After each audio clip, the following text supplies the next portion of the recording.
अस्सलाम वालेकुम। मेरा नाम डॉक्टर अब्दुल कादिर है। मैं माहिर अमराज़ मैदा और जिगर हूँ। आज जिस अहम टॉपिक पे हम बात करेंगे वो है कि आईबीएस के पेशेंट्स को रमज़ान के अंदर कौन सी आदत इस्तेमाल करनी चाहिए जिससे वो अपनी अलामात को कंट्रोल कर सकते हैं। जैसा कि आपको पता है कि आईबीएस के पेशेंट्स को बहुत से मसाइल होते हैं जिनमें खाने पीने में उनको दुश्वारी रहती है और खाने की रूटीन डिस्टर्ब होने से उनकी अलामात में हमने देखा है कि बहुत ज़्यादा इजाफा हो जाता है। और साथ में सोने की टाइमिंग अगर चेंज हो तो आईबीएस के पेशेंट्स की अलामात में बहुत ज़्यादा डिस्टर्बेंस हो जाती है। इसलिए इस महीने में आईबीएस वाले पेशेंट्स को ख़ास तौर पे कुछ एहतियाती तदाबीर इस्तेमाल करनी चाहिए ताकि वो अपनी अलामात को कंट्रोल कर सकें। सबसे पहले अगर हम आएँ तो रमज़ान में आईबीएस वाले पेशेंट्स के अंदर हमने देखा है कि खाने पीने की रूटीन जब डिस्टर्ब होती है तो उनकी अलामात में बहुत ज़्यादा तब्दीली आ जाती है। इसलिए उनको रमज़ान के अंदर बहुत मुश्किल रहती है और बाज़ का उनकी अलामात वर्स होने की वजह से रोज़ा रखने में बहुत मुश्किल होती है। तो इसलिए सबसे इम्पॉर्टेंट ये है कि आईबीएस के पेशेंट्स रमज़ान में ओवर ईटिंग ना करें। सहरी के औकात में आएँ तो अमूमन ये होता है कि पूरा दिन भूखा रहना है तो हमने दो दो पराठे खाने हैं और साथ में पानी बहुत ज़्यादा पीना है ताकि पूरे दिन में भूख और प्यास ना लगे। ये कंसेप्ट बहुत गलत है। जितना ज़्यादा हम पानी पीते हैं वो उतना ज़्यादा ही बॉडी के अंदर से एक्सक्रीट यूरिन आउट हो जाता है। इसलिए पानी सिर्फ म्याना रवि के साथ रहें क्योंकि बॉडी को जितनी रिक्वायरमेंट होती है वो अब्जॉर्ब कर लेता है और उसको साथ में स्टोर भी कर लेता है। बाकी जितना ज़्यादा पानी पिएंगे वो हमें फ़ायदेमंद नहीं होगा और ना ही वो हमारी प्यास को कम करेगा बल्कि वो हमारी प्यास को बढ़ा देगा।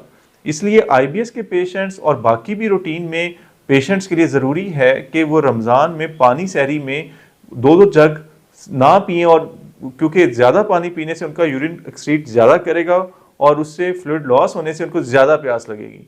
और इसी तरह खाने पीने पे आएँ तो हम सोचते हैं कि हम लोग अगर दो दो पराठे खाएंगे, ज़्यादा खाना खाएंगे तो हमारे बॉडी के लिए फ़ायदेमंद होगा। ऐसा बिल्कुल नहीं है। रैपिड खाने से और ज़्यादा ओवर ईटिंग करने से हमारी बॉडी के अंदर बहुत सी डिस्टर्बेंस आ जाती हैं। स्टमक और इंटेस्टाइन के ऊपर ज़्यादा बोझ पड़ जाता है। मैदा और आंतड़ियाँ उस बोझ को बर्दाश्त नहीं कर पाती जिसकी वजह से फ़ौरन से ब्लॉटिंग और लूज स्टूल होना शुरू हो जाते हैं। इस तरह आईबीएस के पेशेंट्स के अंदर हमने देखा है कि जब वो ओवर ईटिंग करते हैं सहरी में तो उनके डायरियल सिम्टम, उनके लूज स्टूल्स बहुत ज़्यादा बढ़ जाते हैं। इसलिए थोड़ा खाना और स्लो खाना ये बहुत मुफीद है और उसमें कुछ खाने पीने में एहतियात अगर हम ऐसी कर लें जिसमें हम लोग फ्राइड आइटम को कम कर लें और साथ में योगर्ट लाजमी लें और सालन में मिर्च मसाले को कम मिकदार में रखें और उसको सहरी में लिया जाए तो उससे आईबीएस के पेशेंट्स के लिए पूरा दिन गुजारने में बहुत सहूलत रहती है। इसी तरह जब शाम के टाइमिंग में आए तो हमने देखा है कि शाम को भी जब रोज़ा अफ्तार होता है तो फ़ौरन से हम खाना पीना शुरू कर देते हैं। अच्छा, हमने नोट किया है कि रमज़ान के अंदर दस्तरखान के अंदर हर तरह की खुराक मौजूद होती है, हर तरह का खाना मौजूद होता है और साथ में बुफे सिस्टम का रुझान रमज़ान के अंदर बहुत बढ़ जाता है। ज़्यादा किस्म का खाना, एक साथ खाना और रैपिडली खाना, ये सब चीज़ें बोझ, ब्लॉटिंग और डायरिया को बहुत ज़्यादा वर्स कर देता है।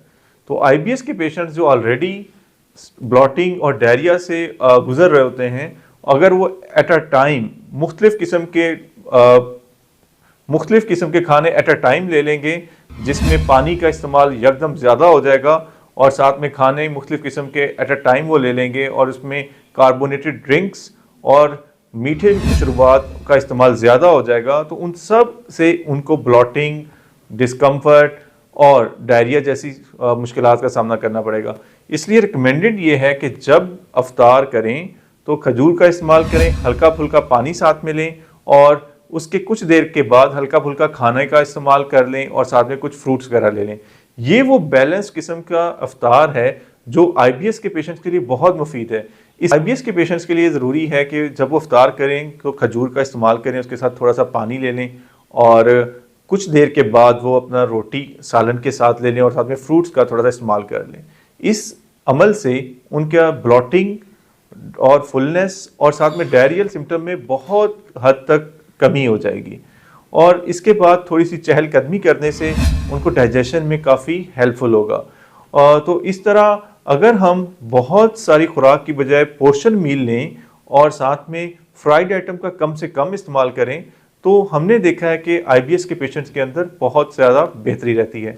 एंड में मैं यही कहूँगा कि रमज़ान एक ऐसा महीना है जिसमें हमें अपनी खुराक को काफ़ी हद तक एडजस्ट करना पड़ता है, और अगर हम इसका ख्याल ना करें और ओवर ईटिंग करें और बुफे का ज़्यादा इस्तेमाल करें तो इससे हमारे आईबीएस के सिम्टम मज़ीद वर्स हो जाते हैं, और उसको हम थोड़ी सी एहतियात के साथ, सिर्फ थोड़ी सी एहतियात के साथ आईबीएस के सिम्टम्स को कंट्रोल कर सकते हैं। शुक्रिया।